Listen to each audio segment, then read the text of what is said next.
हाँ बच्चे, मैं हूँ शशांक बीएचयू से और मैं आज आप लोगों को जूठन जो चैप्टर है ओम प्रकाश वाल्मीकि उसके रचनाकार हैं, ये एक आत्मकथा है बच्चे, आप लोग ध्यान रखिएगा।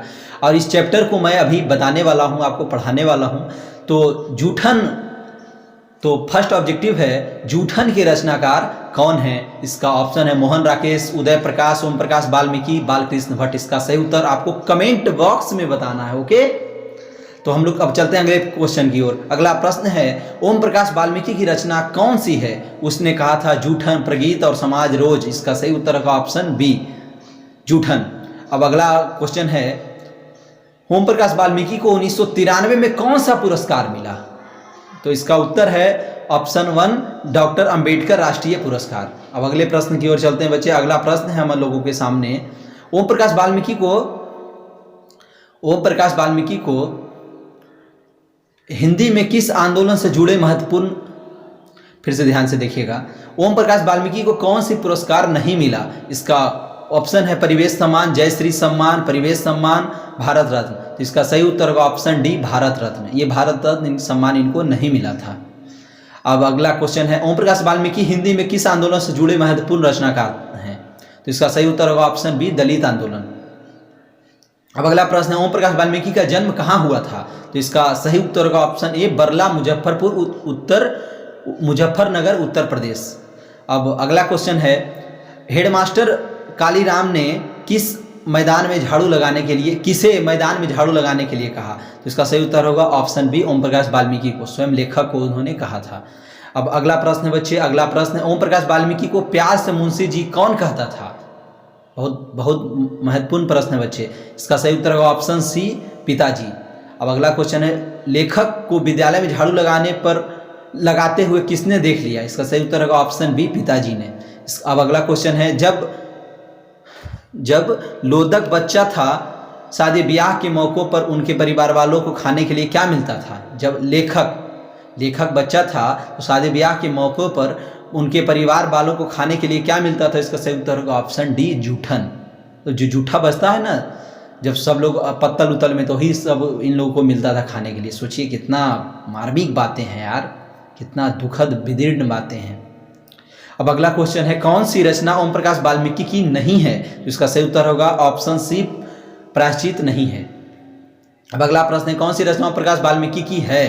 तो इसका सही उत्तर होगा ऑप्शन बी, दलित साहित्य का सौंदर्य शास्त्र इन्हीं का है, ओम प्रकाश वाल्मीकि का है। ठीक है, अब अगला क्वेश्चन चलते हैं। भाभी जी आपके हाथ का खाना तो बहुत जायकेदार है, यह किसने कहा। इसका सही उत्तर होगा ऑप्शन ए, सुरेंद्र सिंह। अब अगला क्वेश्चन है सुखदेव सिंह त्यागी की लड़की की शादी में उनका घर के सफाई का काम किसने किया। तो इसका सही उत्तर होगा ऑप्शन सी, लेखक की मां ने, तो ओम प्रकाश वाल्मीकि की मां ने किया था सफाई का काम।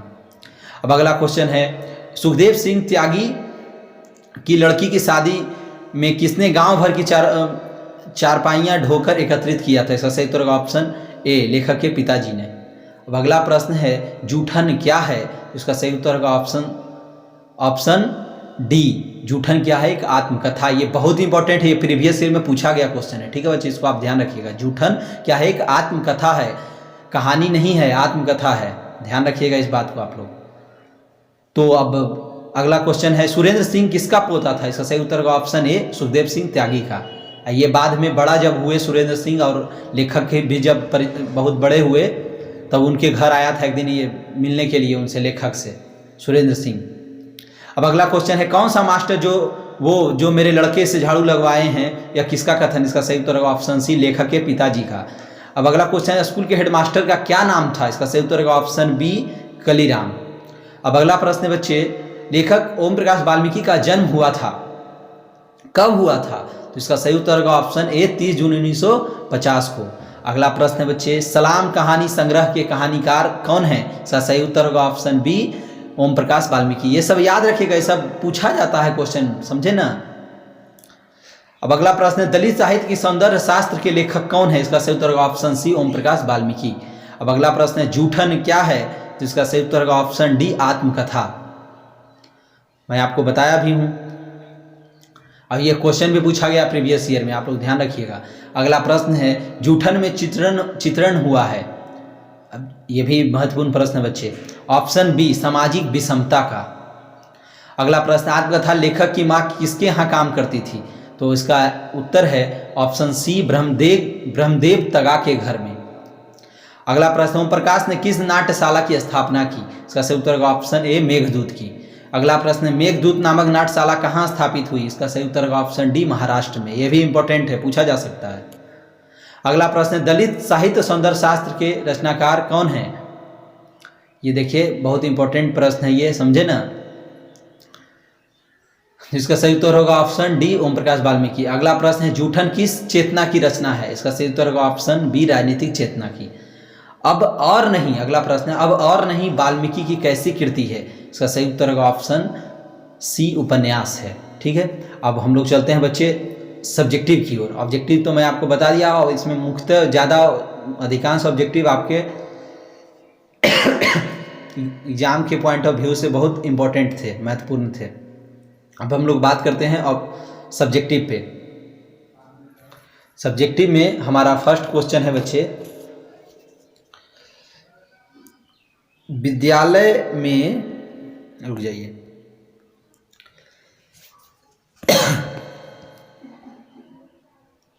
विद्यालय में लेखक के साथ कैसी घटनाएं घटती है?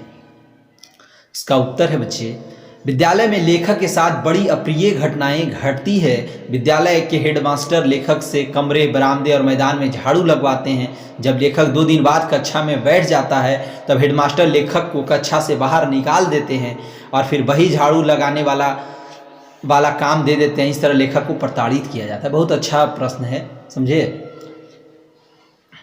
अब अगला प्रश्न पे बात करते हैं, पिताजी ने स्कूल में क्या देखा, उन्होंने आगे क्या किया, पूरा विवरण अपने शब्दों में लिखे। इसका उत्तर है, पिताजी ने स्कूल में अपने बेटे अर्थात लेखक को झाड़ू लगाते देखा। पिताजी को देखकर लेखक को रोना आ गया। पिताजी ने सारा कारण को समझा और फिर झाड़ू छीनकर दूर फेंक दिया। इसके बाद वे चिल्लाने लगे कि वे कौन सा मास्टर है जो मेरे लड़के से झाड़ू लगवाता है। फिर जब हेडमास्टर जी ने गाली देकर उन्हें धमकाया तो उन्होंने हेडमास्टर का जमकर सामना किया, लेखक के पिताजी ने। ठीक है, अब अगले प्रश्न पे बात करते हैं।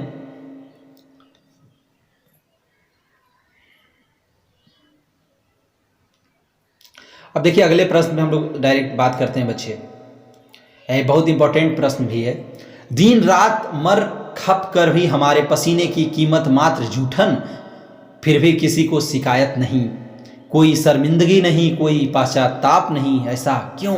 सोचिए और उत्तर दीजिए। बहुत महत्वपूर्ण प्रश्न है, ये व्याख्या में आ सकता है। दिन रात मर खप कर भी हमारे पसीने की कीमत मात्र जूठन, फिर भी किसी को शिकायत नहीं, कोई शर्मिंदगी नहीं, कोई पश्चाताप नहीं। ऐसा इसलिए था क्योंकि उस समय इस वर्ग के लोगों के लिए इस प्रकार के काम निर्धारित किए गए थे। उच्च वर्ग के लोग उन्हें अपने पैरों तले रखते थे, फिर उन्होंने भी इसे अपना भाग मान लिया था। इसी कारण वे किसी भी बात का विरोध नहीं करते थे। वो मतलब जो गरीब लोग थे उस समय, जो छोटे जाति के लोग थे, जो जिनका शोषण होता था, अत्याचार जिन पे होता था, समझ गए, वो लोग मान लिए थे कि यही हमारा पेशा, ही हमारा काम है, हम जीवन भर मुझे इसी तरह से गुलामी करना पड़ेगा बड़े लोगों का। ठीक है, इसलिए ऐसा होता था। अब देखिए बहुत अच्छा प्रश्न है बच्चे, सुरेंद्र की बातों को सुनकर लेखक विचलित क्यों हो जाते हैं? अब ध्यान दीजिए, सुरेंद्र की बातों को सुनकर लेखक विचलित क्योंकि उसे बचपन की एक घटना याद आ जाती है। जब सुरेंद्र की बड़ी बुआ की शादी थी तो लेखक की माँ और पिताजी ने उनके घर में खूब मेहनत से काम किया था। फिर जब काम समाप्त होने के बाद लेखक की माँ ने खाना मांगा तो सुरेंद्र के दादा सुखदेव सिंह त्यागी ने उनकी बड़ी बेइज्जती की थी। इनको याद आ जाता है, जब एक बार मिलने आता है ना ये सुरेंद्र लेखक से, जब बड़ा हो जाते हैं दोनों, जब अच्छे, समझ गए उनकी, तो वहीं पे इनको एक बात याद आ जाता है। तो वही बातें हैं, उस समय का खेल देखिए कि आज उसी का पोता उनके द्वारा खिलाए गए भोजन की तारीफ कर रहा था। समझ गए। अब अगला क्वेश्चन है कि अब देखिए अगला प्रश्न बच्चे व्याख्या करने वाला है। व्याख्या आप लोग को करना होगा क्योंकि एग्जाम में आता है। कितना क्रूर समाज में रह रहे हैं हम, जहाँ श्रम का कोई मोल ही नहीं बल्कि निर्धनता को बरकरार रखने का षड्यंत्र ही था यह सब। बहुत अच्छा प्रश्न है। प्रस्तुत अब बताए थे आपको, जब इस तरह का चीज़ें आए तो वहाँ जब ये पंक्ति दे दिया जाए उसका व्याख्या करने के लिए पूछा जाए तो आपको वहाँ पे क्या करना है मैं बताया था, लेखक और लेखक पाठ का नाम लिखना होगा। प्रस्तुत पंक्ति ओम प्रकाश वाल्मीकि द्वारा रचित आत्मकथा जूठन से ली गई है। लेखक इस पंक्ति के माध्यम से यह कहना चाहते हैं यह समाज लेखक की जाति के लोगों से बहुत ही कठोर व्यवहार करता था। इन लोगों से काम बहुत लिया जाता था और मेहनताने की जगह मात्र गालियाँ ही मिलती थी। मतलब जो मजदूरी के जगह पे इन लोगों को ज़्यादा गाली ही मिलता था, मजदूरी बहुत कम मिलती थी। यह समाज अत्यंत क्रूर था जिसमें मेहनत की कोई कीमत न थी, बल्कि ऐसा करके गरीबी को बनाए रखने का षड्यंत्र किया जा रहा था। अब अगला प्रश्न बच्चे, लेखक की भाभी क्या कहती है? लेखक की भाभी क्या कहती है, उसके कथन का महत्व बताइए। बहुत अच्छा प्रश्न है। जो लेखक की, जो ओम प्रकाश वाल्मीकि की भाभी एक बार बोलती है ना कि इससे सब काम न करवाओ, वही बातें हैं। जब लेखक मरे हुए पशु का चमड़ा सिर पर उठाए खून से लथपथ घर पहुंचता है तो उसकी भाभी उसकी माँ से कहती है कि इनसे ये ना कराओ, भूखे रह लेंगे, इन्हें इस गंदगी में ना घसीटो। लेखक के भविष्य में होने वाले परिवर्तन का कारण भाभी का कथन ही है। यह कथन अंधेरे में रोशनी बनकर चमकते हैं। बहुत महत्वपूर्ण प्रश्न है बच्चे। लेखक मतलब भाभी की बातों से ही लेखक को प्रेरणा मिला और लेखक बहुत कुछ बड़ा करने का सोचे और आज देखिए कितना बड़े लेखक, चर्चित लेखक हो गए हैं। इन्हीं से हमारी बातें समाप्त होती है। हमारा प्रीवियस वीडियो देखने के लिए, पार्ट 1 वाला वीडियो देखने के लिए आपको मैं लिंक डिस्क्रिप्शन में दे रहा हूँ। मेरा सभी हिंदी इंग्लिश का सभी प्रीवियस वीडियो अंदर में डाला हुआ, आप आराम से देख लीजिए। ओके बच्चे।